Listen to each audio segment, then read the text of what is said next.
when you get caught drinking Bud Light after the boycott.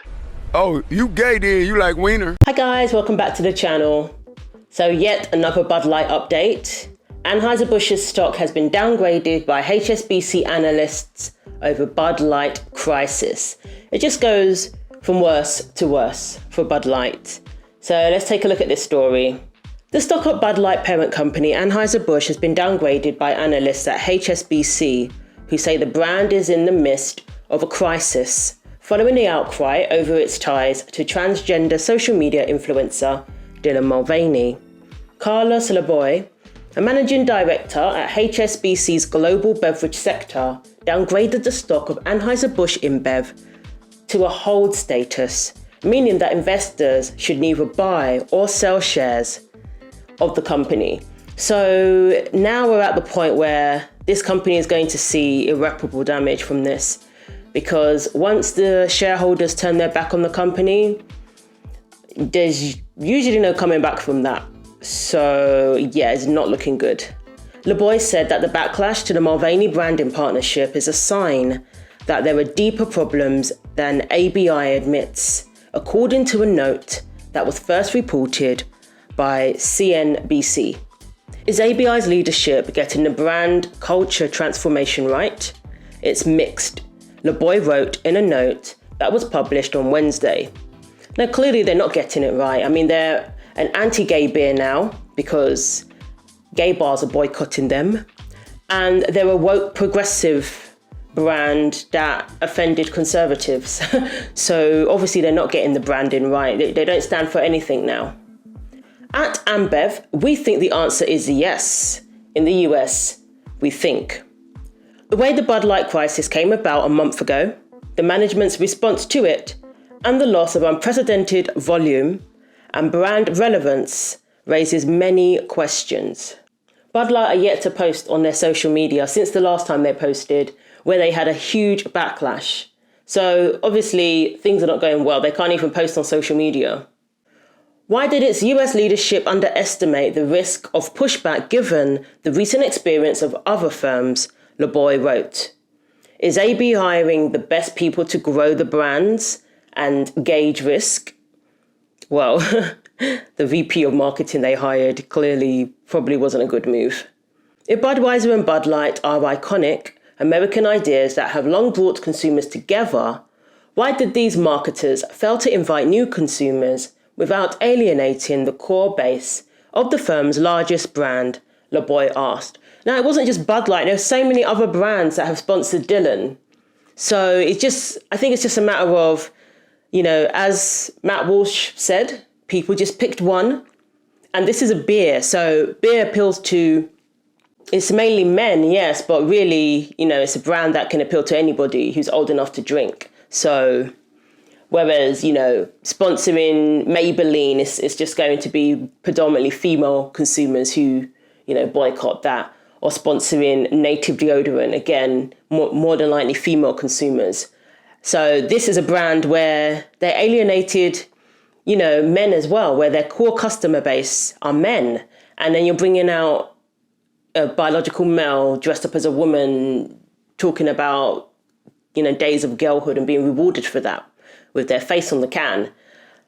Yeah. It was ridiculous. Anyway, I keep saying that. I can't stress that enough. So InBev is the Brazilian beer brewer, which is also owned by Anheuser Busch InBev. So this isn't no longer an American company, but obviously in the US, their core customer base are Americans. And apparently it's not just the US where this boycott is taking place. It's all, essentially worldwide. There's people in the UK who kind of shy away from the brand now. And, in other countries where they're just like, no, we're not interested. InBev was an independent company that was created as a result of the 2004 merger between Brazilian-based Ambev and Belgian firm Interbrew. In 2008, InBev acquired Anheuser Busch, whose brands include Bud Light, Budweiser, Michelob, Busch, Stella Artois, and Hoegaarden, among others. in a cash deal worth $52 billion. So there's your other brands that you might want to stay away from as well. Obviously, it's not just Bud Light. It's all Anheuser Busch products. I mean, that's what the gay bars are doing. They're banning all of them. So the boy's note was written as market data shows that beer drinkers are shunning Bud Light in increasing numbers. Nationwide retail sales of the brand were down by 23.4% versus a year ago in the week of April 29, worse than the 21.4% decline it suffered a week earlier, according to Bump Williams Consulting and Nielsen IQ data. The controversy appears to be taking its toll on other brands within the Anheuser Busch umbrella. Good. The company's flagship Budweiser brand took an 11.4% sales hit for the week ended April 29. So, yes, it is affecting the other brands.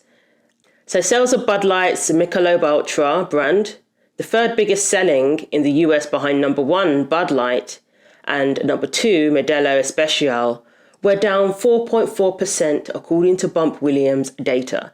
So initially the other brands didn't seem to be affected as much, maybe because people didn't know that this was Anheuser Busch products. People probably thought, let me just buy Michelob Ultra now. Let me just buy Stella Artois. Let that be my beer of choice now. But then when people started doing their research, they realized that Anheuser Busch owns like so many different brands that it's like, oh, what can we drink? But yes, so now people are catching on. It's not just the Bud Light issue, says Bump Williams, chief executive of the consultancy. It's an Anheuser Busch portfolio problem now. Anheuser Busch InBev shares were down by some 1.9% during Wednesday's morning session on Wall Street. So there you have it. Like truly, I was like, oh God, how do I fix this? And now there are hundreds of thousands of people that do not like me.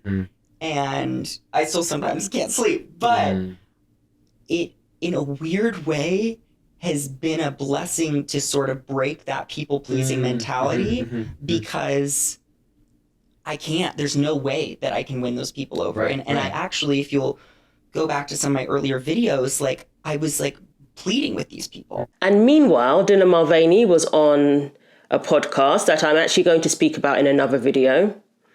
And I had no idea that this person's podcast, it was basically a trans man in this podcast. I thought this was just some guy.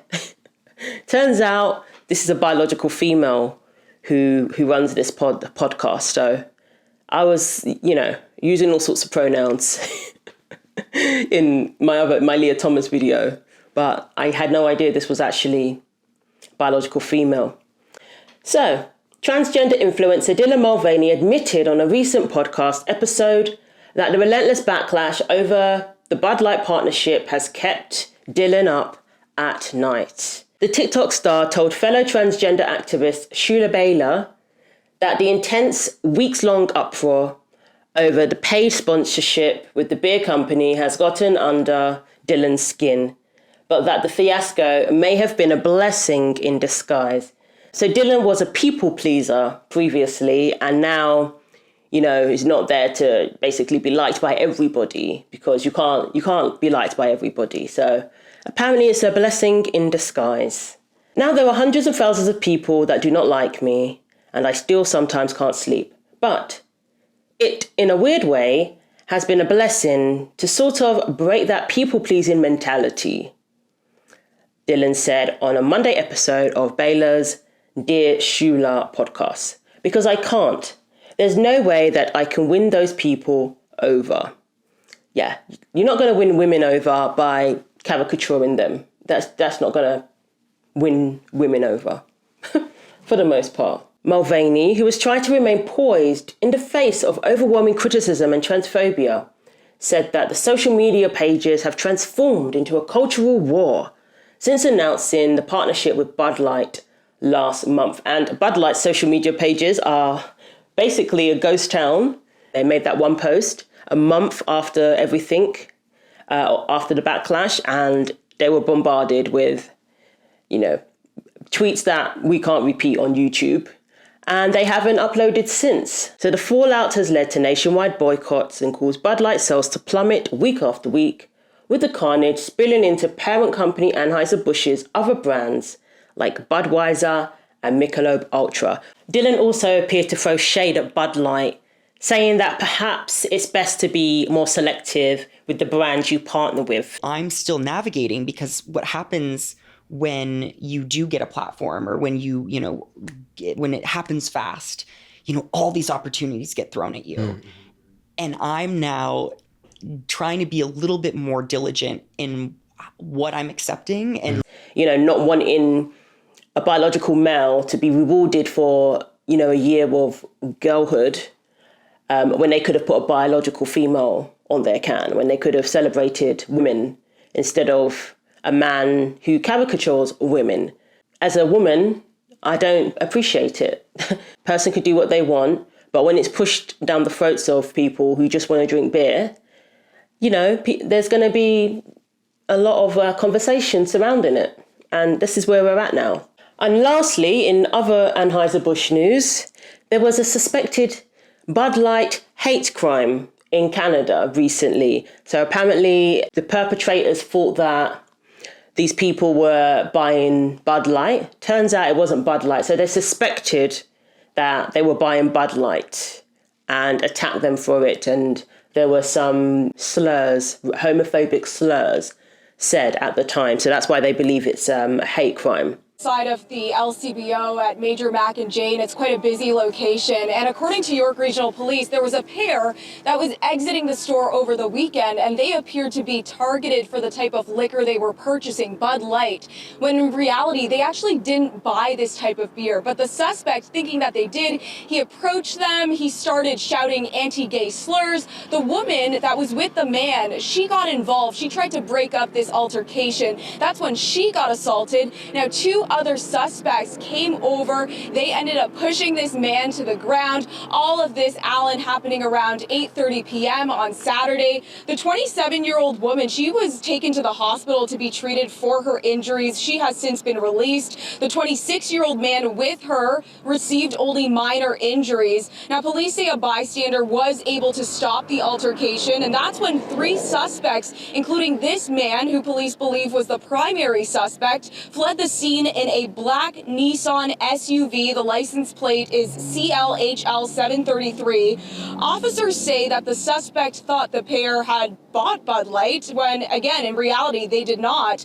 But the company has been at the center of controversy in recent weeks after the beer was featured by this transgender influencer, Dylan Mulvaney, in a sponsored post. And since then, a number of celebrities and conservatives have called for people to boycott the brand, which has impacted their sales. Investigators say there was a crowd that witnessed the altercation in Vaughan, and they're asking bystanders to come forward with information to help track down the three suspects that remain at large.